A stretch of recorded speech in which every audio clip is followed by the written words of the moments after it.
Last time I talked about unsteady walking, I heard from you. A lot of you. Hundreds of comments all saying the same thing. Show us the exercises. Don't just explain them, demonstrate them. You were right to ask. Today, I'm correcting that. Every single exercise in this video, I will show you live right here. So there is zero confusion about what to do and how to do it. Now, let's get something straight before we go anywhere else. Think about 3 people who can't walk in a straight line. A stroke survivor, a man who's had too much to drink at a party, and a 10-month-old baby just pulling herself up to stand for the first time. All 3 wobble. All 3 can't hold a steady path. And every single person watching this would look at them and draw 3 completely different conclusions because the causes are completely different. That's the point. Here's the mistake I watch people make constantly in my practice. They start stumbling when they walk, and their first instinct is to do leg strengthening. Maybe squat more, buy calcium supplements, look up balance exercises on the internet. They do all of this, and nothing changes. Nothing. Because they're treating the legs, and the legs are not the problem.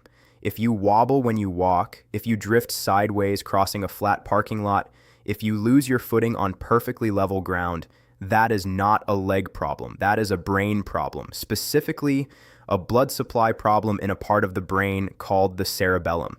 Today, I'm going to tell you exactly why that is, exactly what's happening inside your body, and show you on camera what to do about it starting today.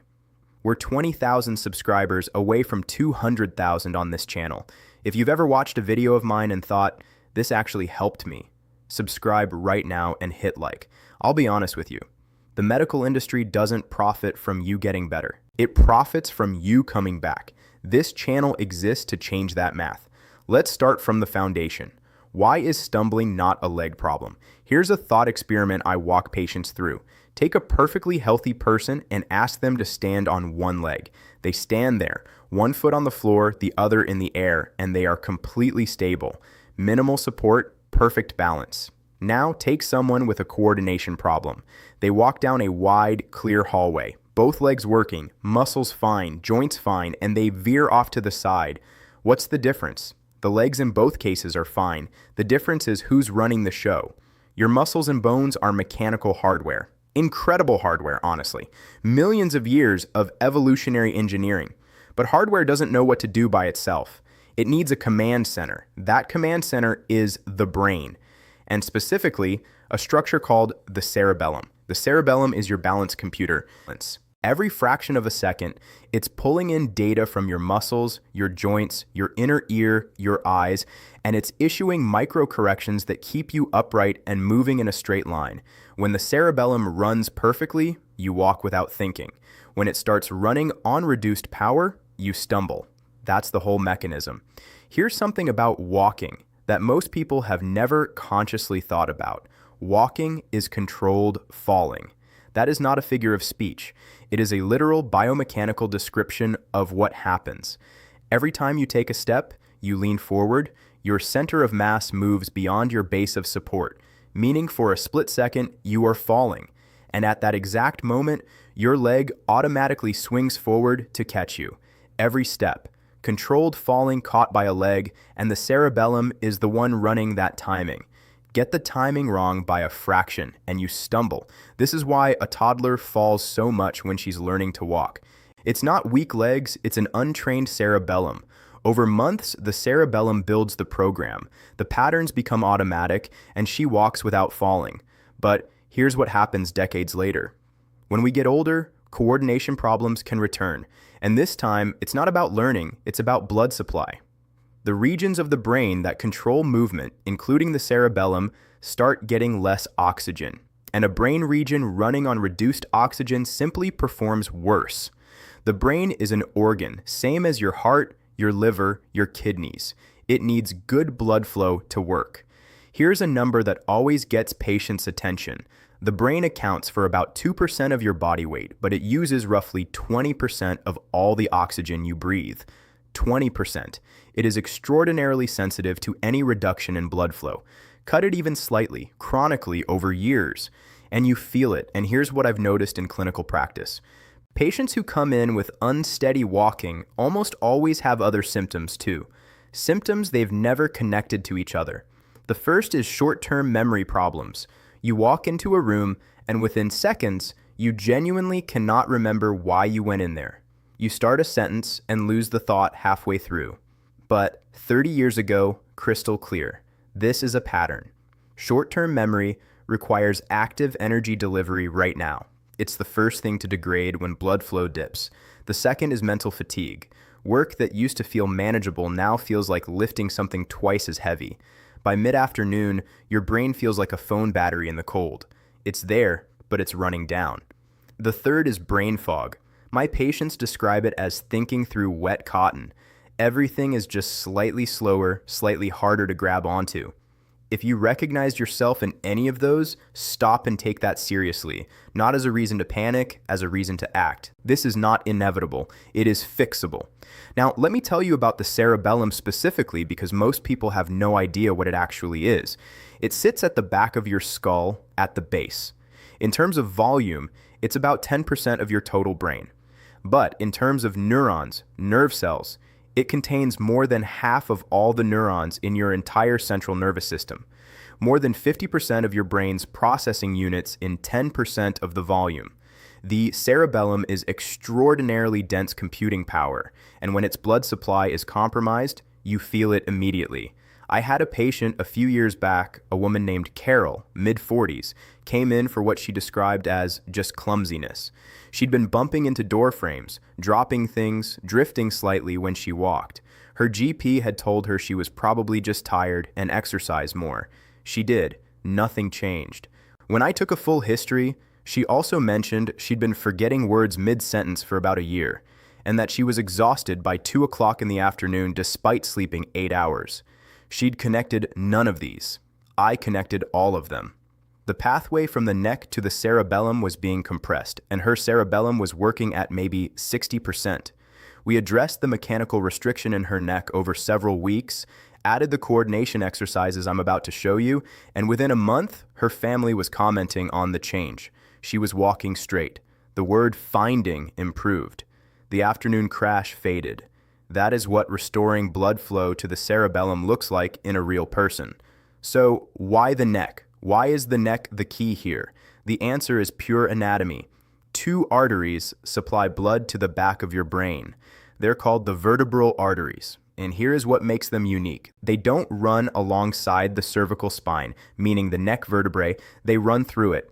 There are small holes in the lateral processes, the side projections of each cervical vertebra, and the vertebral arteries travel right through those holes, bone by bone, all the way up the neck. Then they loop around the atlas. That's the very first cervical vertebra, the one your skull sits on, and enter the skull. Once inside, the 2 vertebral arteries merge into a single vessel called the basilar artery.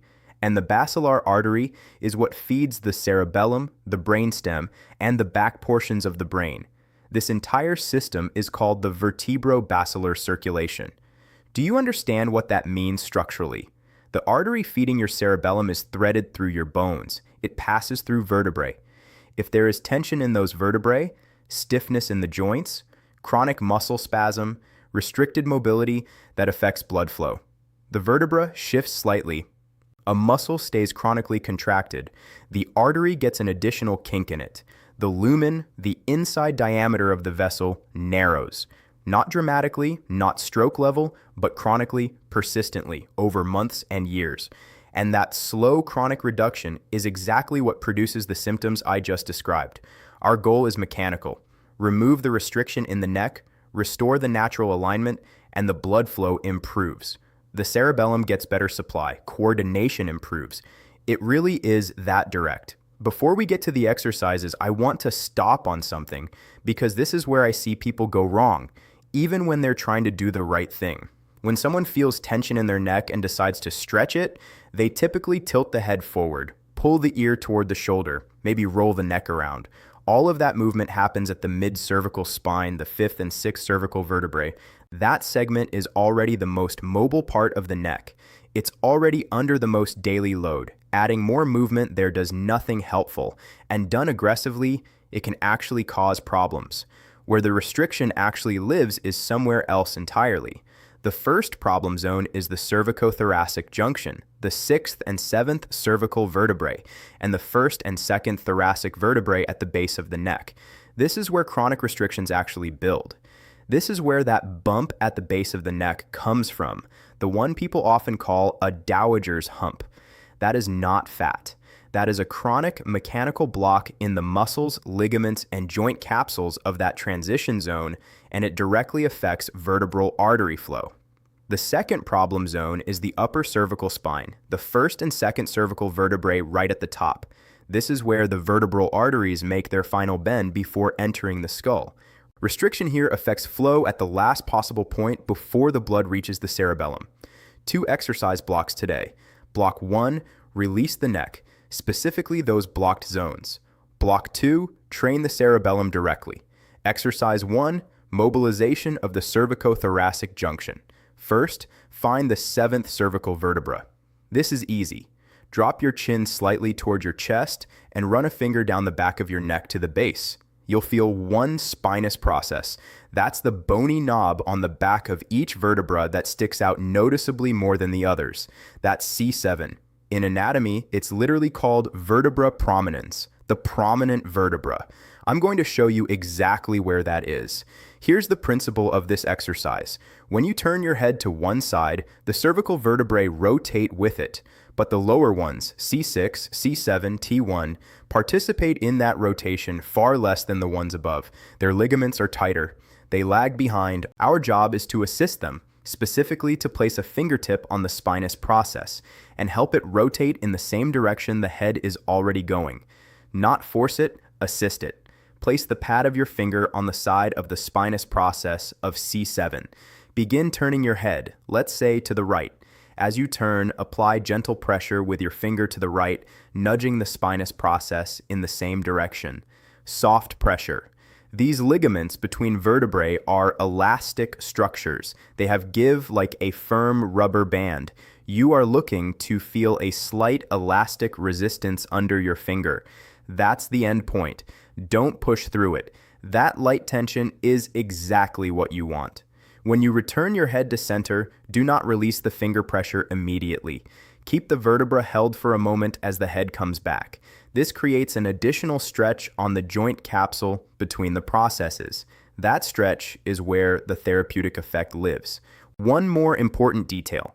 If you feel that the spinous process is already deviated to one side, sitting off center, use your movements to gently guide it back toward the midline. Do not push it further in the direction it's already drifted. Every movement should be working toward a neutral alignment.